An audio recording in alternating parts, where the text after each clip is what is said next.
आत्मा और परमात्मा के सिवा अपना सगा रिश्ता और कोई नहीं होता। नमस्ते, जय श्री कृष्ण, ओम साई राम। मैं करुणा शाह तमाम साई भक्तों का स्वागत करती हूँ आपके अपने यूट्यूब चैनल पर, जिसका नाम है साई करुणा। उम्मीद है आप सब स्वस्थ है, मस्त है और बाबा की रहमतों से तंदुरुस्त भी है। जैसे कि मैंने आपसे कहा कि आत्मा और परमात्मा के सिवा अपना सगा रिश्ता और कोई नहीं होता, इसी का उदाहरण आज मैं पेश करने जा रही हूँ आपके सामने। गौर से सुनिएगा जरूर, और पसंद आए तो लाइक शेयर सब्सक्राइब भी करते रहिएगा। ज्योतिन्द्र तड़कड़ जी जब बाबा के आखिरी दिनों में, शायद ये नवरात्रि के दिन थे 1918 के, उस वक्त बाबा के साथ द्वारका माई में मौजूद थे। और जब उन्होंने अपनी खुद की ड्यूटी उन्होंने अपने ऊपर ली थी, जो पेट्रोमैक्स लैंप्स को शाम के टाइम जलाकर निर्धारित जगहों पर ले जाकर लगाकर बाबा के सामने उजाला करना। तो पेट्रोमैक्स लैंप्स जलाने के बाद उन्होंने देखा कि बाबा काफी थके और हारे हुए से नजर आ रहे थे। ये वो समय था जब बाबा भक्तों के उठाने पर उठ सकते थे और भक्तों के चलाने पर चल सकते थे। इस कंडीशन तक बाबा उस वक्त आ चुके थे। जब उन्होंने देखा बाबा की ओर, तो उन्हें थोड़ा अच्छा नहीं लगा बाबा को देखते हुए, और उन्होंने कहा, बाबा आप ठीक महसूस नहीं कर रहे, अगर आप कहो तो मैं आपकी कोई सेवा कर दूं, आपके पैर दबा दूं, जिससे आपको थोड़ा रिलीफ मिले, थोड़ा अच्छा लगे। तो उन्होंने कहा, भाऊ जैसी तुम्हारी इच्छा, तुम्हारे मन में अगर ये आया है तो अपनी इच्छा पूरी कर लो। अब भाऊ जो थे, ज्योतिन्द्र जो थे, वो बाबा के कदमों में जाके बैठे और बाबा के धीरे धीरे उन्होंने पैर दबाना आरंभ कर दिया। अब 1 सेकंड का कुछ समय बीता होगा, बाबा तुरंत उठकर उनकी ओर देखने लगे और उनसे बाबा ने कहा कि भाऊ, ये तुम्हारी और मेरी आखिरी मुलाकात है, और इसके बाद हम दोबारा फिर कभी नहीं मिलेंगे। तो मैं चाहता हूं कि आज तुम मुझसे कुछ मांगो जो मैं पूरा कर सकूं, क्योंकि यहाँ कई भक्त आए आज तक शिरडी में मेरे दर्शनों के लिए, मुझसे मिलने के लिए। किसी ने मुझसे संपत्ति मांगी, किसी ने संतति मांगी, किसी ने स्वास्थ्य मांगा, पर तुम एक इकलौते ऐसे भक्त हो जिसने आज तक कभी भी कोई याचना मेरे पास नहीं की, कोई मेरे पास अपनी मुराद पूरी करने की रिक्वेस्ट नहीं की। तो आज मैं चाहता हूं कि जो कुछ भी तुमने सेवा मेरी की है, उस बंधन से, उस कर्जे से मुझे मुक्त करो। आज मेरे से कुछ मांग लो भाऊ, क्योंकि इसके बाद अब मैं तुम्हें दोबारा फिर कभी नहीं मिलूंगा। अब ज्योतिन्द्र जी को ये सुनकर अच्छा तो नहीं लगा, और उन्होंने उनसे कहा कि बाबा, आपके आशीर्वाद से आपका दिया हुआ सब कुछ है मेरे पास, तो मैं आपसे क्या मांगू, और मुझे कोई भी मटेरियलिस्टिक चीज की चाह भी नहीं है बाबा कि मैं आपसे मांग सकूं। फिर भी बाबा ने कहा कि मांग लो भाऊ कुछ, और कर दो मुझे इस कर्जे से मुक्त। तब सोचकर कुछ ज्योतिर्दय जी ने उनसे कहा, अगर बाबा आप इतना कह रहे हैं तो मैं आपसे एक चीज मांगना चाहता हूँ। पहले आप मुझे प्रॉमिस कीजिए कि आप मेरी उस इच्छा को पूरा जरूर करेंगे। तब बाबा ने कहा,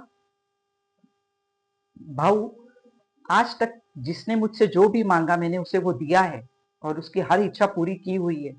तो तुम शंका व्यक्त मत करो, मुझ पर विश्वास रखो, तुम जो भी मांगोगे तो भी जरूर मिलेगा।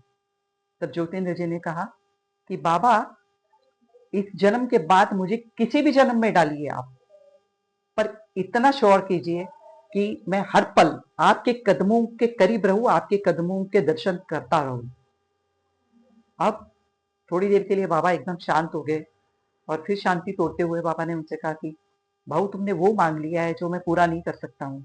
तो उन्होंने कहा, बाबा देखो, मैं आपसे कुछ नहीं मांगना चाह रहा था, मेरी कोई इच्छा नहीं थी आपसे मांगने की, पर अब अगर आपने मुझसे जबरदस्ती की है और आप चाहते हो कि मैं कुछ मांगू, तो इसके अलावा मुझे आपसे कुछ भी नहीं चाहिए बाबा। तब बाबा ने उनसे कहा कि भाऊ, जो तुम मुझसे मांग रहे हो ना, तो तुम जन्म जन्मांतर के लिए मुझे बांध कर रखना चाह रहे हो, और मेरा ईश्वर, मेरा परमेश्वर मुझे इस बात की इजाजत नहीं देता कि मैं इस तरह से किसी के बंधन में बंध जाऊं। तभी भी ज्योतिन्द्र जी अड़े रहे। फिर बाबा ने कहा कि ठीक है, फिर भी तुम्हें निराश होने की जरूरत नहीं है। मैं एक प्रॉमिस तुमसे जरूर करता हूँ, एक वचन आज तुम्हें जरूर देता हूँ कि अगले किसी जन्म, अपने अगले जन्म में जब हम 10 साल के होंगे, तब भाऊ तुम और मैं एक साथ बैठकर एक ही थाली में खाना खा रहे होंगे। ये सुनने के बाद ज्योतिन्द्र जी ने कहा, बाबा जैसी आपकी इच्छा। और एक यकीन, एक विश्वास उनके मन में कहीं ना कहीं आ गया कि ये जो रिश्ता इस जन्म में बना हुआ है, वो जन्म जन्मांतर तक कायम रहेगा। अगले जन्म में भी साथ में बैठकर 10 साल की उम्र में भाई भाई ही खाना खा सकते हैं।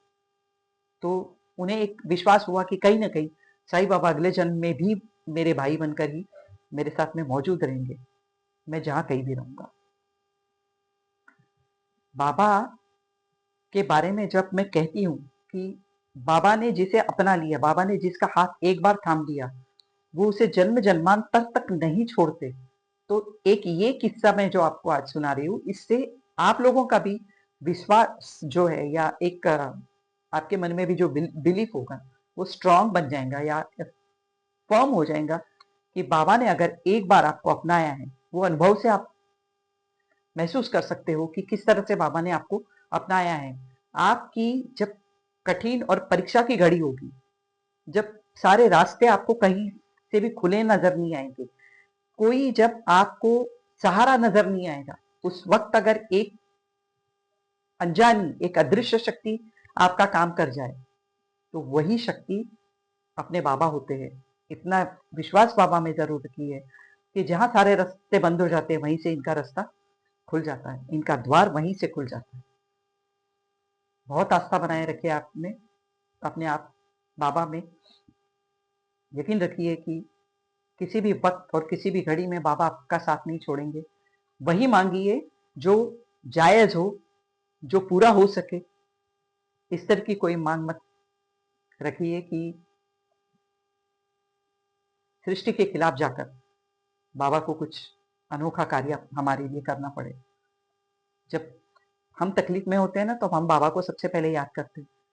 कई ऐसे भक्तों के मैं उदाहरण आपको गिना दूं, जो तकलीफ में आते थे, उनको शारीरिक पीड़ाएं हुआ करती थी, पर वो भूल से भी कभी बाबा को ये नहीं बताते थे, क्योंकि वो जानते थे कि हमारी पीड़ा बाबा अपने ऊपर ले लेंगे। आज भी मैं इसी बात पर कायम रहती हूँ कि जब तक सहन हो सके, अव्वल तो मैं ये कहती रहती हूँ बाबा को, बाबा जितना सहन हो उतनी ही तकलीफ देना। और इसके अलावा, इससे बढ़कर बाबा को मैं कभी किसी संकट में, किसी कष्ट में डालना पसंद भी नहीं करती हूँ, क्योंकि बाबा कहा है और बाबा माना है, तो जन्मदाता है ऐसा समझिए आप अपने, उन्हें तकलीफ में मत डालिए। ऐसा कोई कार्य उनसे करने के लिए मत कहिए जो सृष्टि के खिलाफ जाए, क्योंकि जैसे बाबा ने कहा है कि कुछ चीजें उनके भी हाथ में नहीं होती है, परमपिता परमेश्वर के हाथ में होती है। मांगते रहिए, ऐसी जरूरतें मांगिए जो पूरी हो सके। फिर उपस्थित होती हूँ आप सबके सामने एक अनोखा विषय लेकर।